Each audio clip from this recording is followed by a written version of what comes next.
చెప్పండి ఇంద్రనీల్ గారు, మీ అంచనాలు ఏంటి, మీకు మీ అనుభవాలు ఏంటి, ఏం జరుగుతుంది సార్? 2019లో ఓటింగ్ పర్సెంట్ అయితే వచ్చిందో ఇప్పుడు కూడా జగన్మోహన్ రెడ్డి గారు ఆ ఓటింగ్ని కాపాడుకోగలిగారు. అయితే ఇక్కడ చాలామంది కనిపించచ్చు, ఇప్పుడు ఎంప్లాయీస్ కొంత వ్యతిరేకత ఉంది, కొంత అగ్రవర్ణాల్లో కొంత వ్యతిరేకత యాడ్ అయింది. వాస్తవం అది కూడా, ఎంప్లాయీస్ నుంచి 1 or 2% ఇన్ఫ్లుయెన్స్ అయ్యి బయటకు వెళ్ళింది. కొన్ని కమ్యూనిటీస్ ఈ సంక్షేమం నచ్చక బయటకు వెళ్ళిన వాళ్ళు ఉన్నారు. సో ఈ విధంగా ఒక 6-7% పైనే జగన్మోహన్ రెడ్డి గారు కోల్పోయి ఉన్నారు. ఎందుకంటే ఆయన చూస్ చేసుకున్న పెత్తందారులు వర్సెస్ పేదలు అనే నినాదం దృష్ట్యా కొంతమంది దూరం అయ్యారు.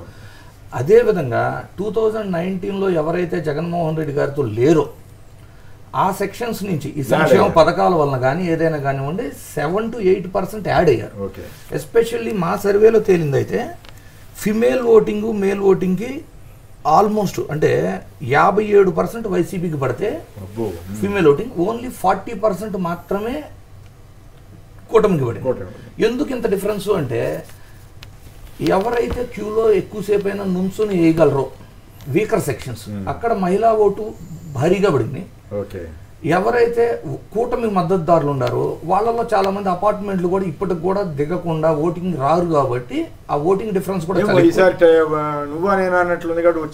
వచ్చినా కూడా మీరు చూసుకోండి, అంటే వాళ్ళు 10 మంది ఉంటే 100 మంది ఉంటారు కదా అట్లాగా సార్. వీకర్ సెక్షన్స్ ఉన్న కాడ బూత్ లో 94లు 97లు కూడా అయినాయి పోలింగ్ పర్సెంటేజెస్. అదే కూటమి మద్దతుదారులాగా నిలిచిన అగ్రకులాలు ఉండే బూతుల దగ్గరికి వెళ్తే 70% మ్యాక్సిమం అయినాయి. సో ఈ డిఫరెన్స్ కూడా మనం క్యాలిక్యులేట్ చేసుకోవాలి. మోర్ ఓవర్ ఏంటంటే మీరు జనరల్ పాపులేషన్లోనే ఓసీ కమ్యూనిటీ మొత్తం కూడా ఒక 25 to 27 ఉంటుంది.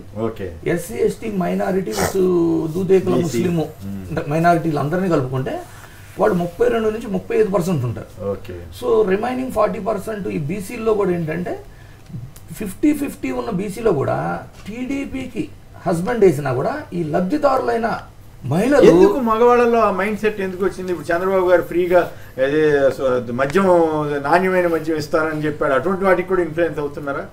అదొక్కటే కదా సార్, కొంచెం ఎలా ఉంటుందంటే అబద్ధాలు ఇన్ఫ్లుయెన్స్ జరిగిందా? టైటిల్ యాక్ట్ ఇవన్నీ టైటిల్ యాక్ట్ అనేది అసలు ఇన్ఫ్లుయెన్స్ అవ్వలేదు సార్. 2019లో ఎలా అయితే పసుపు కుంకుమ ఎలా ఇన్ఫ్లుయెన్స్ అవ్వలేదు, సిమిలర్గా ల్యాండ్ టైటిలింగ్, బట్ అక్కడ వాళ్ళు డైవర్షన్ పాలిటిక్స్కు మాత్రం వాడుకోగలిగారు.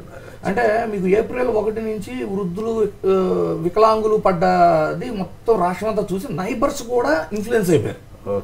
అంటే ఇదంతా ఒకళ్ళ వల్లనే జరిగిందని. ఆ ఇన్ఫ్లుయెన్స్ మళ్ళీ అవ్వకుండా May 1 నుంచి కూడా బ్యాంకుల దగ్గర ఇదే క్యూ. కానీ ఏ మీడియా కూడా ఎవరు కూడా దీన్ని చూపిలేదు. ఎందుకంటే ల్యాండ్ టైటిలింగ్ యాక్ట్ ని వాళ్ళు ప్రచారం చేయటం, వీళ్ళేమో దీని గురించి డిఫెండ్ చేసుకునే పనిలో ఉన్నప్పుడు ఆ పింఛన్ వ్యవహారం అనేది అసలు కీలకమైన టైం. 11వ తారీఖు ఎలక్షన్, 10వ తారీఖు దాకా నడిచిన పింఛన్లు ఎవరి దృష్టికి నోటీస్ అవ్వాలి. సో ఆ డైవర్షన్ పాలిటిక్స్ చేయటంలో వాళ్ళు సక్సెస్ అయ్యారు. ఇది part of election. As a psephologist మేమైతే దాన్ని తప్పట్టము, వాళ్ళ గేమ్ లో వాళ్ళు అక్కడ. అయితే ఒక పాయింట్ చెప్పండి, వరుసనే ఇద్దరు ఉన్నారు కాబట్టి ఆయన కూడా అడగాలి కదా. మీరు చెప్పండి ఫస్ట్, ఎన్ని వస్తాయి అనుకున్నారు యాజ్ ఆఫ్ నౌ? మీ అన్ని సర్వేలు చూసారు, మీరు సొంతంగా మాకైతే 120 గ్యారంటీ టచ్ అవుతుంది సార్. వైసీపీకి ఇంకా పెరగచ్చు కూడా. ఆ తర్వాత కుప్పం ఏమవుతుంది? కుప్పం ప్రెసెంట్ అయితే మళ్ళీ లీడింగ్ లోకి వచ్చారు సార్. ఎవరు? చంద్రబాబు. మరి పవన్ కళ్యాణ్ గారు కూడా లీడింగ్ లోనే ఉన్నారు. లోకేష్ కొంచెం మంచి మెజారిటీతోనే గెలుస్తారు. మంచి మెజారిటీ. మరి హిందూపూర్ టగ్ ఆఫ్ వార్ ఉంది సార్ ఈసారి. లిటిల్ బిట్ మార్జిన్ ఇప్పటికి కూడా ఇచ్చి బాలకృష్ణ గారికి ఉంది. ఉండి అక్కడ ప్రజెంట్ అయితే రఘురామకృష్ణరాజు గారు గెలుస్తున్నారు. ఎందుకంటే శివరామరాజు గారు చీల్చే ఓట్లు సరిపోలేదు అనమాట. సో అనేది మీ అంచనా.